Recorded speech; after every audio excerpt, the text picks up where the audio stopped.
so good to see you. And I cannot imagine somebody, you're such a big, strapping, healthy man, and to be struck down with pneumonia. You had no idea what it was. It would be the last thing you would think. Absolutely no. And the thing is, I got so trapped up in my work. And that's the thing with all this, is everybody, you know, you get caught up in the work. The last person you think about is yourself and your health.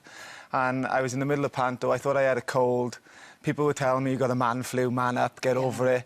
And literally my body went to a stage of progression where it just shut down. And one night I was in bed coughing, and Ian, my partner, had to get out of bed. So I said, look, you're coughing too much. And I thought I'd broken my ribs. Because you were coughing that much? Because I was coughing that much. And I know what a broken rib feels like, because I've had many a broken rib. So I was convinced. And the only reason I went to hospital is because I thought I'd broken my ribs from coughing too much. And when I went to hospital, within 5 minutes of being there, they said, you've got pneumonia. And I had to be rushed into hospital. I stayed there for 10 days. Any idea how you caught it? No, do you know what? I had a bit of a cold. Right, OK. A bit of a cough.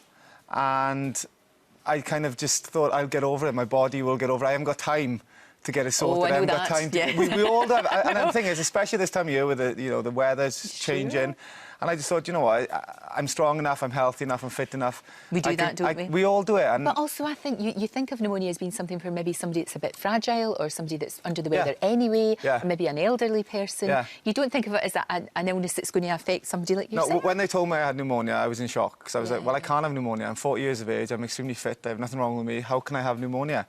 And I think the reality of it all is anybody can have pneumonia, regardless, you know. And the whole reason why I wanted to do this campaign is to raise an awareness for people that prevention is always better than a cure. Of course. And I've been through the cure stage, and it's not nice. So, you know, there's people who qualify to have a pneumonia jab through their age or through their circumstances. Otherwise, you can actually go to your doctor and you could pay to have a pneumonia jab. Now, I paid to have it because I never want to go through that process again. It's horrible, because it's really awful. I've had some pretty tough injuries in my career, and this was the one time when I sat in a hospital bed thinking, you know, this is the worst feeling and the worst pain I've ever been in, because I'd say at the age of 40, you don't expect to have pneumonia. You were all set to go into Panto last year, and you had to say no. And I know for you that must have been so difficult to let people down. Yeah, and the thing what I learned about the theatre is that, you know, that's one thing they said to me, is you have to turn up for theatre. You know, you have to be there on time, you have to do it. So to let them down, you know, was devastating. But I've got another chance this year. You have? You're doing it this year? What are you doing? Yeah, what are you playing? Aladdin this year. I'm the genie of the lamp, which I'm really looking forward to. There with H from Steps. Oh, he's lovely. And it's great because it's in Cardiff, and we're both Welsh boys. So to do it in our hometown city, you know, it's brilliant. It's such good fun. And you've been such a trailblazer, so you have. You know, you've been people like Tom Daly, I know, before he decided to come out, had a word with you, chatted with you, talked with you, because, you know, it was tough when you made that decision, but actually it's the best thing you ever did. Yeah, and for me, do you know, it's not bad in life sometimes to do things for yourself, to make yourself happy, and that's the one decision I made in my life that not only made me happy, but I saw the effects of everybody else around me. You know, how happy it made them feel, to see me actually being happy and being able to be myself. And who you are, exactly. I love the fact that you're friends with Christian Louboutin, being a girl that loves shoes. You know, obviously he's the famous shoe. Does he design shoes just for you?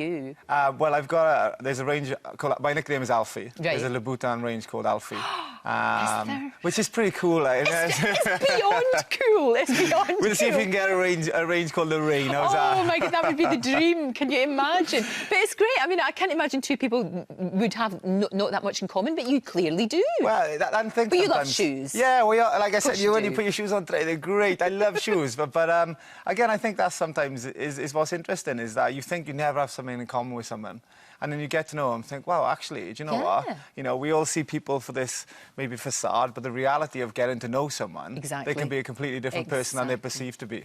Now, there's been a lot of talk, Gareth, about making a movie of your life. Is that still ongoing? Is that something that might happen? Yeah, it'll definitely happen. Making a film is a long process. I've learned that, and at the moment it's in the writing stage, so people are writing scripts. So when it gets to the stage that is then finished, then it goes out to the people that the producer and the director would want to play in the movie. So something that's really happening. Who would you like to play you? Do you know? If you can't be you yourself, who would it be? Do you know? Gosh, I don't know. It's such. I always said one time years ago, before it was ever like talked about making a film, the one person I'd love to play me in a film is Jim Carrey, purely because he's going to have to bulk up. I know. Purely because I just thought, yeah. Christian Louboutin can design him great big high shoes. There you are. How's that? Right? How's that? I always just thought he's a man who has so many different levels. He's really funny. He can be really serious, and I think that kind of sums me up in the way that I can be a really serious person when I want to have some serious messages, but also I like to have a laugh. For sure. So I've always said him, but you know what I want sometimes in certain, like I say to people who are involved in the film, they know more about making films than I do and what makes a good film. Sure. So you have to give trust sometimes in this world to other people that they'll do a good job.